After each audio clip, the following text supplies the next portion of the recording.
Yo creo que muchos de ustedes ya han escuchado lo que es el síndrome metabólico o síndrome X, que se le llamaba en un momento, y que tiene que ver con todos los factores de riesgo cardiovascular. La principal causa de muerte en países desarrollados son cardiovasculares. Acá en Chile, 1 de cada 4 fallecimientos tiene que ver con razones cardiovasculares también, y a nivel mundial es el 27%. Tiene que ver con el estilo de vida actual, con la sobrealimentación actual, y tiene que ver con causas multifactoriales. Dieron origen a lo que se conoce como el síndrome metabólico. El síndrome metabólico es una entidad que está de moda. Existe una cierta asociación entre la obesidad mundial, que es como otra pandemia, y el aumento de este síndrome. Para los que no saben lo que es un síndrome, bueno, es un conjunto de signos y síntomas. En realidad no es una enfermedad propiamente tal, sino una sumatoria de patologías que tienen como origen común o como etiología la resistencia a la insulina. Y como ustedes saben, la resistencia a la insulina es precursora de daño en el endotelio de los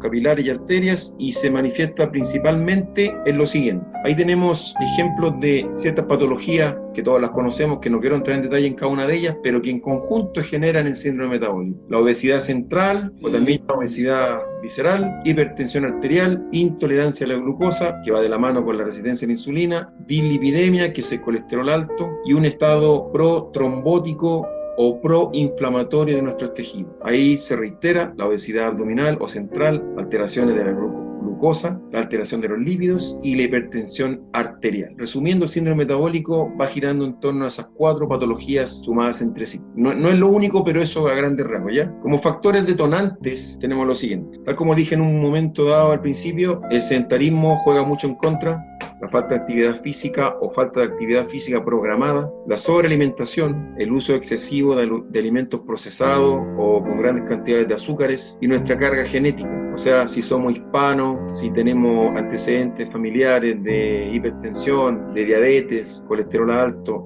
enfermedades cardíacas, etc. Esos factores son detonantes y ayudan a que se instaure en cada uno de nosotros el síndrome metabólico. Ahí estamos viendo un cuadrito donde habla sobre los factores asociados al desarrollo del síndrome. En la parte superior ustedes se fijan que la obesidad abdominal está de la mano con la insulinoresistencia, y entre ellos dos generan factores de riesgo metabólico, y por si fuera poco, si le agregamos la inactividad física, tenemos la bomba de tiempo, el síndrome metabólico a las puertas. Una definición que está dada por la OMS, una definición actual, es la siguiente, que se las tengo que leer textual porque involucra todos los factores que estamos viendo. El síndrome metabólico es una asociación de problemas de salud causados por la combinación de factores genéticos y ambientales asociados a la sobrealimentación y al sedentarismo, en los que la resistencia a la insulina se considera el componente patógeno fundamental. O sea, la piedra angular es la resistencia a la insulina. Entonces, ¿qué es la resistencia a la insulina? La resistencia a la insulina tiene que ver con una respuesta disminuida a los efectos glucorregulatorios de la insulina. Es el defecto principal en los pacientes con diabetes tipo 2. El paciente con diabetes tipo 2 genera insulina. El páncreas produce esta hormona, pero no es suficiente como para poder bajar y almacenar los niveles de glucosa en sangre. Un predictor establecido de la diabetes tipo 2 es justamente la resistencia a la insulina, y sirve de sustento a una serie de factores de riesgo cardiovascular que son conocidos colectivamente como el síndrome metabólico. La prevalencia de la resistencia a la insulina en pacientes con diabetes mellitus 2 es del 92%. Recuerden que la diabetes mellitus 1 es la insulino requiriente,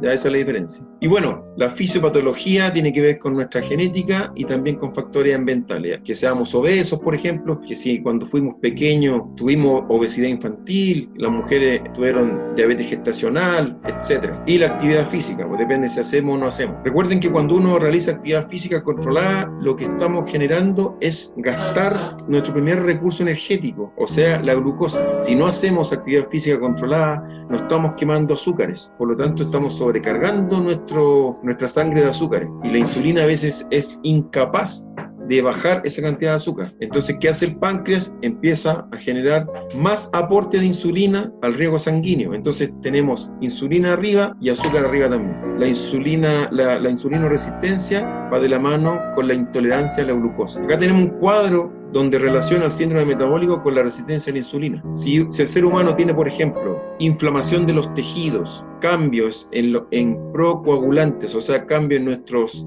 elementos figurados de la sangre, dislipidemia, que es colesterol alto o ácido graso alto en sangre, glucosa también muy arriba de lo normal, que se llama hiperglicemia o glucemia en sangre, hipertensión arterial, microalbuminuria, que tiene que ver con daño renal o disfunción endotelial. Todo eso por sí mismo, que ya son patologías, si se suman, generan que nosotros tengamos resistencia a la insulina. Cuando tenemos resistencia a la insulina, también estamos en riesgo de generar aterosclerosis o enfermedades coronarias. Y aquí hay un cuadrito donde habla sobre la patogenia de la aterosclerosis. Ahí hay un dibujo de un señor que tiene cierto sobrepeso, dice un estilo de vida que quizá no hace ningún tipo de actividad física y se alimenta mal, y también su carga genética, su carga hereditaria. En el cuadro del medio dice ahí que él tiene resistencia a la insulina, aumento de los ácidos grasos libres y un desequilibrio en las citoquinas o citocinas. Esto trae como consecuencia intolerancia a la glucosa, diabetes,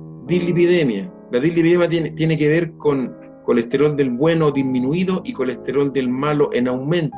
Hipertensión arterial, disminución de la trombolisis, que tiene que ver con que perdemos la capacidad de destruir los coágulos. Las personas tienen accidente vascular encefálico porque hay mucho coágulo que no se destruye, porque hay problemas de inflamación y porque hay un desequilibrio en la dinámica del endotelio, en la arteria y arteriolas. Ahí dice disfunción endotelial en ese cuadro, es a lo que me refiero. Y inflamación de todos los tejidos, ¿ya? Eso da como consecuencia aterosclerosis, que es una enfermedad, digamos, de la arteria donde se taponean con colesterol, donde se generan trombos, los trombos van taponeando y eso trae como consecuencia algún tipo de infarto isquémico en algún tejido. Haciendo un pequeño resumen, factores de riesgo cardiovascular tienen que ver con resistencia a la insulina, pero a su vez eso genera ciertos daños que podrían terminar en el peor escenario, que es aterosclerosis. La historia del síndrome metabólico y criterios diagnósticos para poder determinarlo. En 1920 ya la medicina descubrió una relación entre la hipertensión arterial, la hiperglucemia y la gota. Se dieron cuenta que el mismo paciente tenía esos tres elementos patógenos en la década del 20, pero todavía no se le tenía una denominación, no se determinaba su nombre. En 1988 el doctor Raven lo denominó como el síndrome X, y en Estados Unidos hasta el día de hoy se le denomina síndrome X. En los 90s, ahí se dieron cuenta recién, vale decir hace 30 años atrás más o menos, que tenía cierta relación con la resistencia a la insulina. Por eso es que ahora se sabe que es como la piedra angular. Se le denominó, por lo tanto, síndrome de resistencia a la insulina, o síndrome plurimetabólico, y algún nombre por ahí más escandaloso, como el cuarteto de la muerte, que es lo que vimos al principio: obesidad, hipertensión, colesterol alto. Llegamos al año 1998 y la OMS realiza una unificación de criterios y nos otorga una primera definición. Bueno, los criterios de la OMS del año 98 dicen lo siguiente: para tener la determinación de que usted presenta el síndrome metabólico, en primer lugar tiene que ser diabético, tener intolerancia a la glucosa, eso medido en ayuno, con el criterio HOMA, que yo creo que más de alguno lo debe conocer, donde se toman en cuenta la insulina y la glucosa y se hace el índice HOMA. Si alguno de ustedes tiene un examen de sangre, seguramente aparece ahí. Y se le agregan dos criterios más. En esta época aún se usaba la relación cintura-cadera para determinar obesidad abdominal. Cuando me refiero a dos criterios más, ser diabético, aparte tener abdomen prominente y aparte tener colesterol alto, por ejemplo. Ahí tendríamos tres criterios para determinarlo. En el 2001, el panel de atención para los adultos en Estados Unidos para el control del colesterol modificó dichos criterios y ahora hay que sumar 3 o más elementos y se debe tomar la circunferencia de cintura, que equivale a nuestra grasa abdominal o grasa visceral. En 2005, una reunión mundial de la OMS dice lo siguiente: el diagnóstico puede ser solo clínico, por lo tanto ya requieren algo que indique nuestros valores si están dentro de los parámetros o no. Por eso que dicen de 2005 en adelante, vale decir 15 años atrás, necesitamos exámenes que determinen los valores exactos del síndrome metabólico con 5 criterios. teniendo 3 de ellos. En 2009 se consideró que la obesidad visceral no es un requisito, pero debe tener 3 criterios o más. ¿Cuáles son dichos criterios? Lo vemos a continuación. Este cuadro, muy interesante, compara el síndrome metabólico según la Asociación Latinoamericana de Diabetes y la OMS. A la izquierda hay 5 criterios: obesidad abdominal, triglicérido alto, colesterol del bueno que esté bajo, el HDL, presión arterial elevada y alteración en la regulación de la glucosa. Entonces yo creo que más de alguno de ustedes puede tener una obesidad abdominal, colesterol alto, colesterol bajo, colesterol bueno digo en niveles bajos, y una presión arterial mayor a 130, la sistólica, y mayor a 85 la diastólica, o encontrarse en tratamiento hipertensivo. Bueno, la glucosa todos sabemos que no debería ser más de 100 miligramos por decilitro en ayuna, en las mañanas. Entonces quiero que se fijen en lo siguiente. En relación a la obesidad abdominal, lo que se persigue es que el hombre no tenga más de 94 centímetros de cintura y la mujer no tenga más de 88 centímetros de cintura. En términos de los triglicéridos altos, no debemos tener más de 150 miligramos por decilitro o no estar en tratamiento con atorvastatina, por ejemplo, que es lo que clásicamente dan acá en Chile. En relación al colesterol bajo, que es el colesterol bueno, el HDL, High Density Lipid, se supone que en hombres no tengo que tener menos de 40 miligramos por decilitro, y en mujeres no tengo que tener menos de 50 miligramos por decilitro. Y en términos de la presión, les reitero, no tenemos que tener más de 13,8 o 13,9. Y la glicemia, les reitero, tenemos que tener una glicemia igual o menor que 100. En el último cuadro abajito dice diagnóstico. Si yo tengo 3 de esos 5 criterios propuestos, yo estoy con síndrome metabólico. Y según la Asociación Latinoamericana de la Diabetes, yo debería tener obesidad abdominal más 2 de los 4 criterios restantes. Entonces yo al final de la clase les voy a preguntar si alguno tiene 2 o 3 criterios de esto, porque en mi experiencia clínica yo trato personas que tienen presiones altas, colesterol alto y más encima abdomen prominente, entonces ya están dentro del síndrome metabólico, por lo tanto tienen mayor factor de riesgo cardiovascular. Continuamos con el tratamiento. Otro cuadro. Esta tabla muestra en su letra A, B y C los 3 pilares del tratamiento. Uno de los principales es modificar el estilo de vida. Segundo, disminuir hábito tabáquico y mantener ciertos valores dentro de rangos normales. Ahí están los valores. Presión arterial menos de 14,9, colesterol malo menos de 100, triglicérido o ácidos grasos menos de 150 y la glicemia menos de 100. ¿Y cómo reducimos el riesgo cardiovascular? Bueno, con los medicamentos y farmacología clásica que se utiliza hoy en día. Antiagregante plaquetario, que podría ser la aspirina de niños, estatinas, fibratos, inhibidores de la enzima convertidora de la angiotensina, beta bloqueadores, diuréticos, metformina, etc. El objetivo de hoy día no es profundizar en términos de los fármacos, aunque yo puedo responder alguna pregunta de esa índole, sino que es prepararnos para que mediante modificaciones del estilo de vida y ejercicio físico controlado podamos restaurar nuestros valores y dejarlos en estándares normales, y así disminuimos los riesgos cardíacos. La visión del síndrome metabólico en Chile es la siguiente. Chile tiene su propia definición. En la pantalla se lee lo siguiente.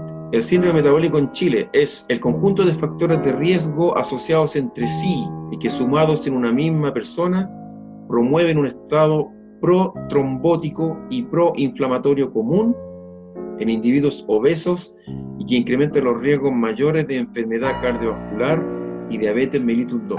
Cuando dice estado protrombótico y proinflamatorio, se refiere a todos esos pacientes que presentan un riesgo cardiovascular de infarto o de alteración en las funciones renales, funciones hepáticas, funciones endoteliales de las vías circulatorias y arteriales. En relación a la etiología, epidemiología y fisiopatología, se dice lo siguiente.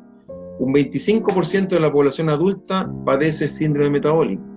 En el mundo, y en Chile un 22,5%. No hay diferencias por sexo y la prevalencia aumenta con la edad. La etiología, vale decir el origen del síndrome metabólico, es muy compleja.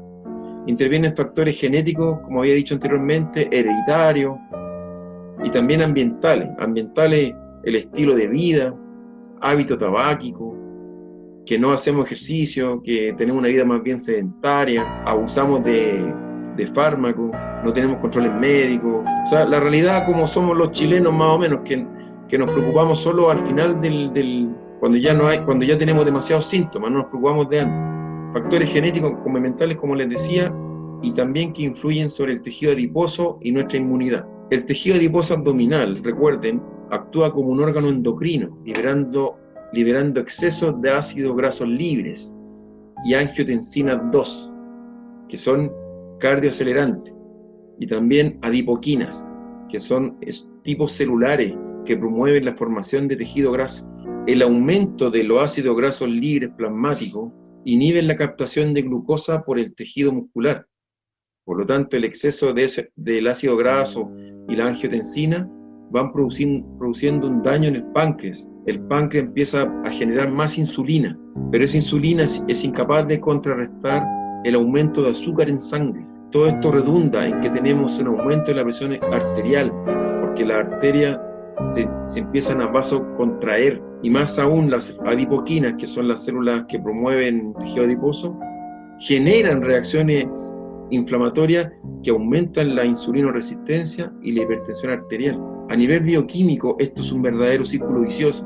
Existe una gran cantidad de tejido adiposo presente en los obesos, lo que resulta en un aumento en ácidos grasos libres, y esa grasa de origen visceral llega directamente al hígado, provocando una insulinoresistencia hepática, que lleva a un aumento en la liberación de la glucosa, la síntesis de citoquinas proinflamatorias y cambios en el metabolismo lipoproteico, que se traduce en un exceso de triglicéridos circulantes. Yo les recomiendo que esto lo vuelvan a leer, le den una vuelta más, porque son muchos problemas que genera el síndrome metabólico a todo nivel, a nivel hepático, pancreático, y eso redunda después a nivel renal. Muchas gracias por escuchar esta presentación bien compacta de lo que tiene que ver con el síndrome metabólico.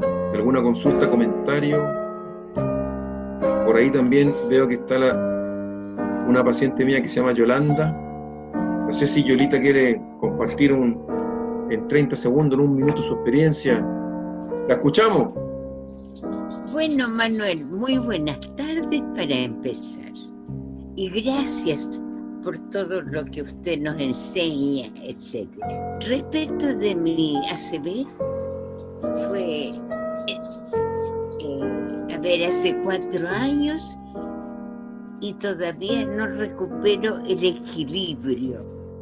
Pero gracias a las sesiones que hemos tenido, al tratamiento que usted me ha brindado, recuperé la movilidad y había perdido también la coordinación. Ahora estoy mejor. Lo que no he podido recuperar jamás es el equilibrio. Y una pregunta, Yolita, usted tenía hipertensión arterial diagnosticada, ¿cierto? Sí, y tratada también. Exacto. Por lo tanto, de todos los factores de riesgo que yo estoy hablando, usted tenía uno diagnosticado. Exacto. Eso para tener secuelas. Sí. Entonces, por eso que yo le decía que cuando se tienen muchos más factores de riesgo, más aún si tuviera, por ejemplo, el hábito tabáquico, el factor de riesgo cardiovascular es severo. Es importante abordar este tema porque a la vez se abordan muchos temas más. En términos de la obesidad, sedentarismo, hipertensión, colesterol alto, hábito tabáquico, etc. Obesidad felizmente no tengo. ¿Usted es delgado? Con mis 30 kilos no hay obesidad. Y bueno, creo que la hipertensión está tratada y nunca la tuve muy alta. Lo normal para mí son 14,9. Exacto, por eso que... Pero yo creo que es por la edad, Manuel. Sí. Porque... Sí. En una diapo... ¿Usted hablaba de 13,8? En una diapo yo les comentaba que la prevalencia del síndrome y la insulinoresistencia aumenta también conforme la edad. Porque la edad no es un factor que podamos modificar, pero sí podemos modificar los otros factores de riesgo. Y eso es lo que viene en las clases siguientes. ¿Cómo podemos modificar eso? ¿Cómo podemos poner un atajo? ¿Cómo podemos bajar nuestras presiones de reposo, nuestra hipertensión de reposo o en actividad? ¿Cómo podemos bajar los niveles de colesterol y subir los niveles de colesterol bueno? ¿Cómo podemos tener una vida más apacible con respiración consciente? Y etcétera, etcétera. Eso es lo que vamos a ver en las clases siguientes. Consultarle sobre el método GRES.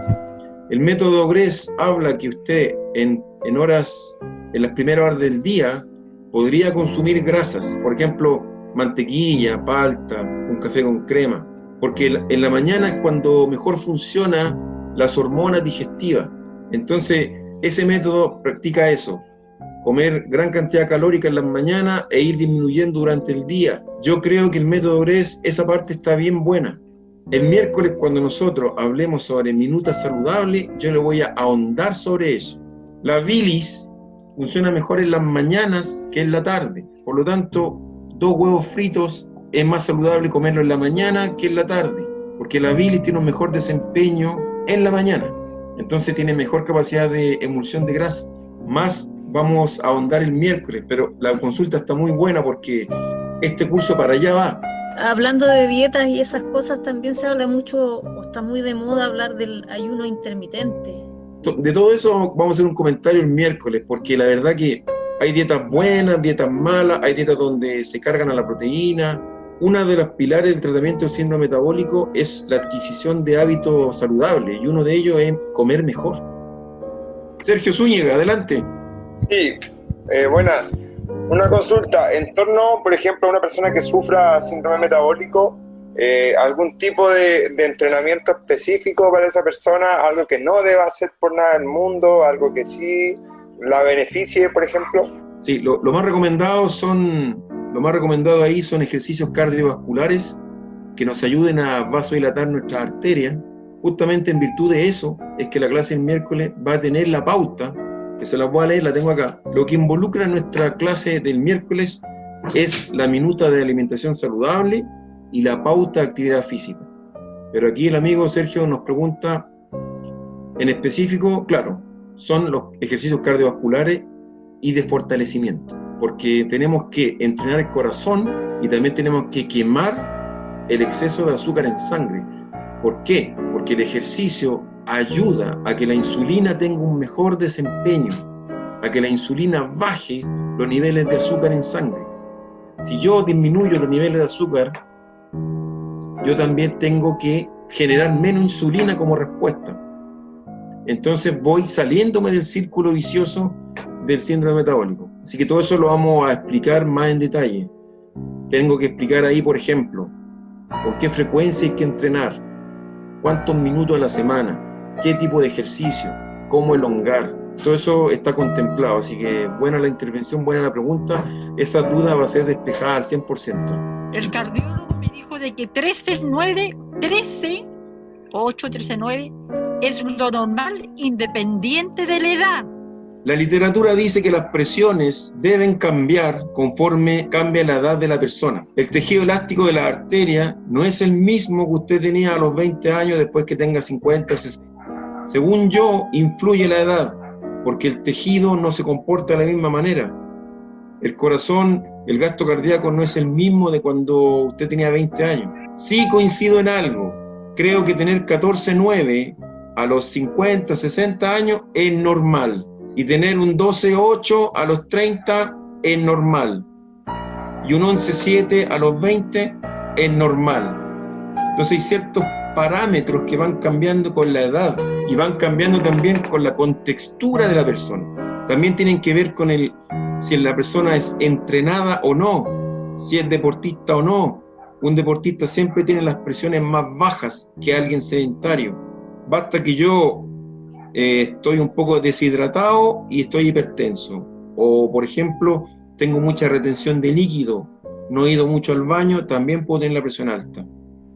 La presión es un signo vital que es muy sensible, en especial cuando uno va entrando en años. Siempre va a haber un doctor que diga algo, otro va a decir otro, pero es bueno plantearlo porque así nos invita a estudiar y a poder leer más. Lo único definitivo y que está comprobado es que los factores de riesgo se pueden modificar, modificando nuestros hábitos y generando actividad física regular y controlada. No podemos modificar la edad, pero sí podemos modificar nuestra presión de reposo o nuestra frecuencia cardíaca de reposo o la frecuencia cardíaca en el ejercicio. Está comprobado, por ejemplo, que la persona que deja el hábito tabáquico, sus pulmones se restauran, ya a los 2 meses tienen cierta restauración y le disminuye enormemente el riesgo cardíaco. Hay ciertas cosas que están comprobadas, pero hay otras que todavía siguen en discusión. El tema de la diabetes, por ejemplo, 100 miligramos por decilitro en las mañanas en ayunas, y si tengo 101 soy diabético, ¿no? Y si tengo 99, entonces ahí ¿qué hacen? Viene otro examen, hemoglobina glicosilada, por ejemplo. ¿Por qué? Porque uno tampoco está seguro. Dicen, ¿tú tienes diabetes o tienes insulinoresistencia? No, ninguna de las dos, soy prediabético. Entonces se van entregando conceptos, no, a veces uno no sabe por cómo abordar el tema. Yo conozco el ejemplo de un joven, 30 y tantos años, con sus valores alterados en glucosa, siempre marcada 100 y tanto, pero era muy joven y tenía un poquito de sobrepeso. Y el doctor le dijo, toma metformina por 6 meses y durante 6 meses haz bicicleta. Pasaron los 6 meses y generó cambio y ya no tiene ese estado prediabético, porque bajó de peso, cambió la dieta y tomó metformina. ¿Se fijan? Entonces no terminó siendo diabético, pero fue riguroso en esos 6 meses. Era paciente mío, se cortó el tendón de Aquiles, como lo atendí tantas veces, conversaba todos los días con él. Depende del abordaje que se tenga, porque estos no son recetas de cocina, cada persona tiene su propia realidad, y por eso es que pretendemos enseñarle para que cada uno adquiera el conocimiento y lo aplique en sí mismo. Yo les doy nuevamente el agradecimiento, veo harta hoy día, estoy contento por eso. Muchas gracias, muy interesante. Muy bien, nos vemos el miércoles, por favor, no falten. Nos vemos. Un abrazo. Chao, chao. Chao, chao. Chao, chao.